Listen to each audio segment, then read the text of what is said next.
News broke last week about Jack Hanna's fight with dementia. His family says because of the fast progression, they believe it could be Alzheimer's disease, which, according to the National Institute on Aging, is the sixth leading cause of death in the United States. And joining us right now to talk more about it is Amy Schenk. She's the local program manager for the Alzheimer's Association of Central and North Florida. Great to have you with us. Thanks for being here. Good morning. Thank you for having me. You know, I think that so many of us go through similar situations with our own family members, but it's these rapid progression ones that I think really strike us. I think back to Pat Summitt, who used to be the head basketball female coach for University of Tennessee, and how quickly she went down. And in the same now with Jack Hanna, it seems like he just was diagnosed, and now all of a sudden this family's saying it's so bad we have to pull him from public life. Talk to me a little bit about some of the differences between these types of Alzheimer's and dementia. Well, you know what? It's a great question. So think of it this way. Dementia is a collection of symptoms, and it can include things such as memory loss, confusion, difficulty with executive functioning. You know, the brain controls everything, and everybody's experience is a little bit different. So dementia is that general term, and there are different types of dementia, with Alzheimer's disease being the largest subgroup, so probably around 60 to 80%. But there are other types of dementia, including dementia with Lewy bodies. You may have heard of frontotemporal dementia or vascular dementia.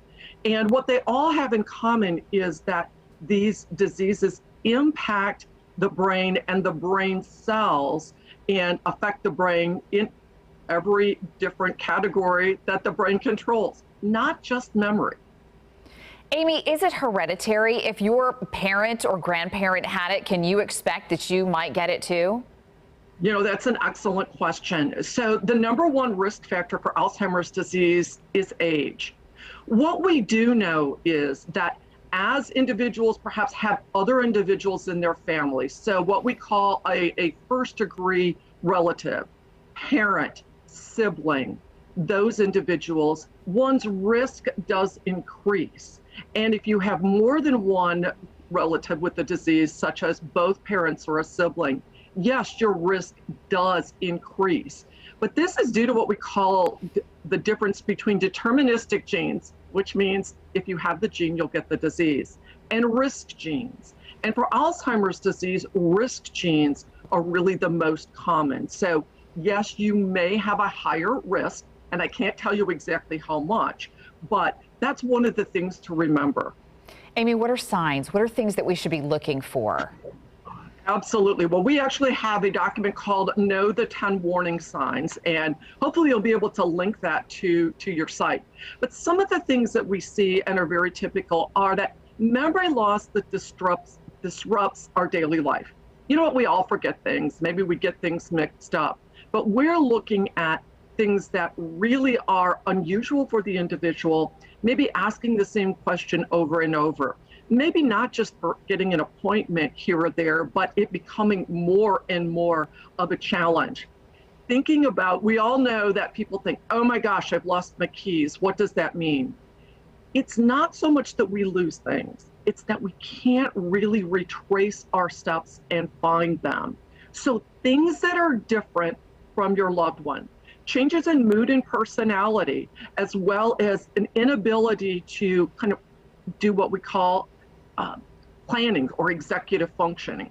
Think about, you know, we're able to probably shoot off an email really quickly, but what if we weren't able to do that, and it may take us more time? So new problems with speaking or with writing, difficulty sometimes understanding visual cues, which particularly what we call spatial orientation.